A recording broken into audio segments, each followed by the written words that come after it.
Hello everyone, আমি তোমাদের নেহা। কেমন আছো তোমরা সবাই? আশা করি ভালো আছো। তোমাদের ভালোবাসায় কিন্তু আমিও অনেক ভালো আছি। তো ফ্রেন্ডস, আমার চ্যানেলে নতুন হয়ে থাকলে চ্যানেলটি অবশ্যই সাবস্ক্রাইব করে দেবে, আর পাশে থাকা বেল আইকনটি বাজাতে একদমই ভুলবে না, যাতে আমার সব ভিডিও ছাড়ার সঙ্গে সঙ্গে তোমাদের ফোনে নোটিফিকেশান চলে যায়। তো চলো, বেশি কথা আজ আর বলবো না, ভিডিওটা শুরু করা যাক, কারণ শরীরটা একদমই ভালো নেই। তো চলো ভিডিওটা শুরু করা যাক, চলো। তো এই যে দেখো, সেই সকাল থেকে সারাটা দিন এই বইগুলোর সামনে বসেছিলাম, একটুও পড়তে পারিনি। 1 ঘন্টার কাজ আমি সেই সকাল থেকে আর এই এখন দুপুর 1টা মতো বাজে এতক্ষণ ধরে করেছি।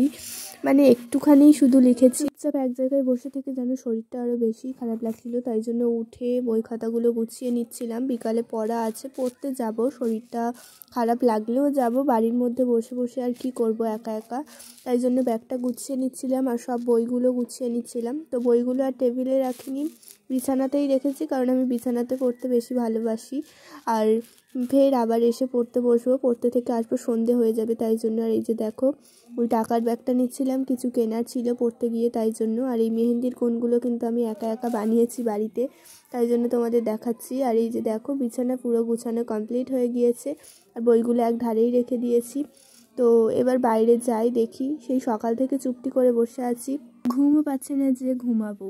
তো তারপরে নজর গেল এই জামা কাপড়গুলোর ওপর, প্রায় 2 দিন ধরে পরে আছে। একটাও জামা কাপড় পাট করা হয়নি শরীর খারাপের জন্য। তো মনে হলো যে পাট করি বসে বসে, কী আর করবো।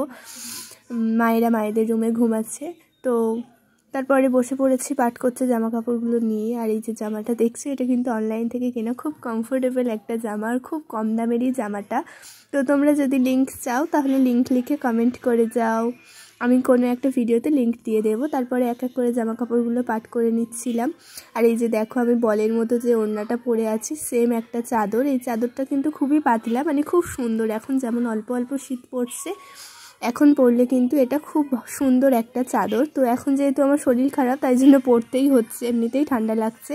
আর এই যে দেখো, এগুলো আমার হাতে বানিয়েছি, আর এগুলো এখানেই আমি সবসময় রিলস করি, তোমরা দেখবে আমার প্রায় রিলস এখানেই বেশিরভাগ করা। এই যে এই ফুলদানিটা দেখছো, ফুলটা আমি নিজে হাতে বানাইনি, কিন্তু এই যে নিচের ওটা আমিই বানিয়েছি। আর এই যে দেখো, এটা ব্যাঙের ছাতাটা খুলে গিয়েছে, মানে কালকে ব্যাঙের ছাতাটা নিয়ে ফটো তুলতে গিয়েই খুলে গিয়েছে আটাটা।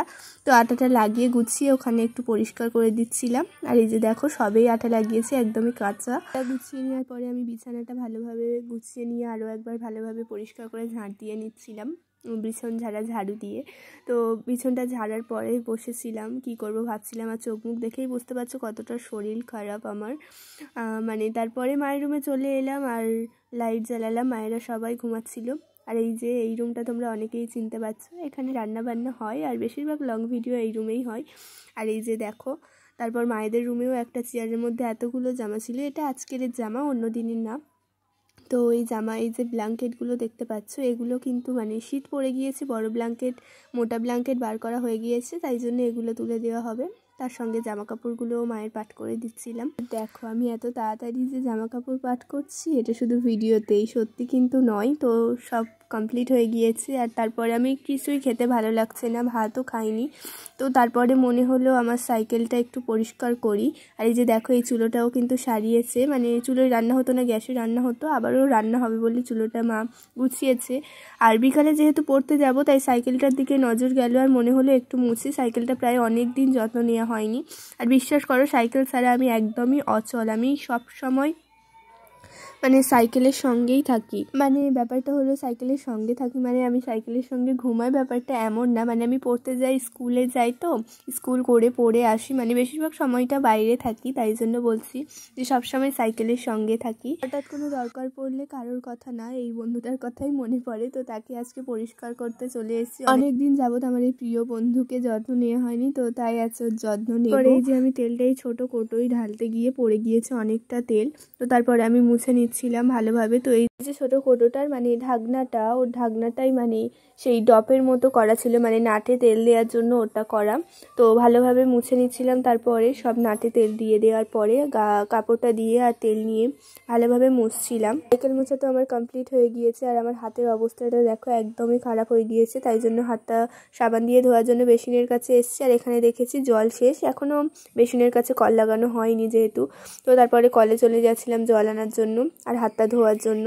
এই যে দেখো, পানি নিয়ে চলে এসেছি, আর হাত কল থেকেই ধুয়ে এসেছি, আর এখানে পানি নষ্ট করিনি। তো তারপরে ভাবছিলাম কি খাওয়া যায়, কারণ কিছু খেতে ভালো লাগেনি আর কিছু খেতে ভালোও লাগছে না, গালে কিছুই ভালো লাগছে না। সকালে খেয়েছি আর এখন প্রায় 2টো বাজতে যায়, এখনও কিছু খাইনি। তো ভাবছিলাম কি খাওয়া যায় কি খাওয়া যায়। তো এই যে দেখো এই পেঁপেগুলোর দিকে নজর গেল। তো এগুলো আমাদের গাছের পেঁপে, বাগানের গাছের। তো সেগুলো পেড়ে আনা হয়েছে রান্না করে খাওয়ার জন্য, চাটনি করে খাওয়ার জন্য। তো আমি ভাবছিলাম যে একটু টক টক কিছু খাওয়া যাক। তো এর মধ্যে থেকে একটা ছোট্ট দেখে পেঁপে নিচ্ছিলাম, বেশিরভাগ পেঁপেগুলো বড় ছিল। তো অনেক খোঁজাখুঁজির পরে এই যে একটা একদম ছোট্ট মতো পেঁপে পেয়েছি।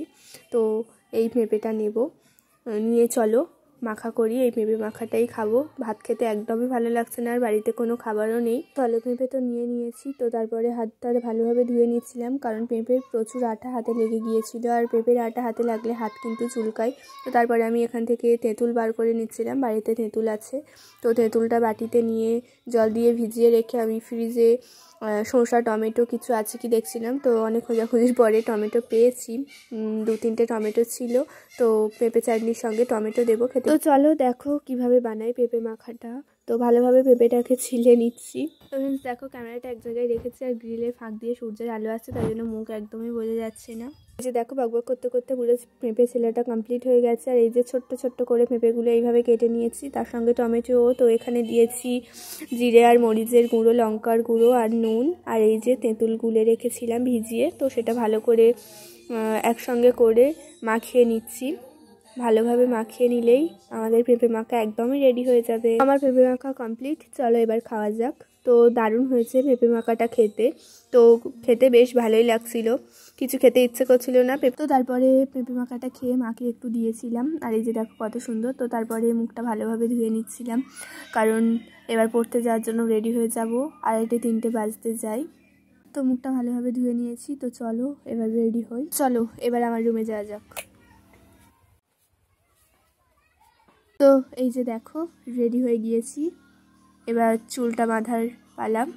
তো চলো চুলটা ভালোভাবে বেঁধে নিই। আমি কিন্তু একদমই চুল ছেড়ে থাকতে পারি না, একদম উঁচু করে খোপা করে বেশিরভাগ সময় চুল বেঁধে রাখি, কারণ চুল কিন্তু ছেড়ে রাখা খুবই ভালো, চুল সবসময় বেঁধে রাখতে নেই।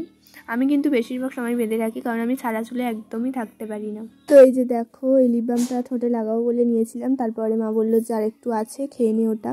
তো আমি খেয়ে নিচ্ছিলাম। তো আমি ভেবেছিলাম এটা খেয়ে ওষুধ খাবো, কিন্তু পেঁপে চাটনিতে তেঁতুল দিয়েছি, আর তেঁতুল খাওয়ার পর তো ওষুধ খেতে নেই, তাই জন্য আর ওষুধ খাইনি, ওটা খেয়ে নিয়েছি।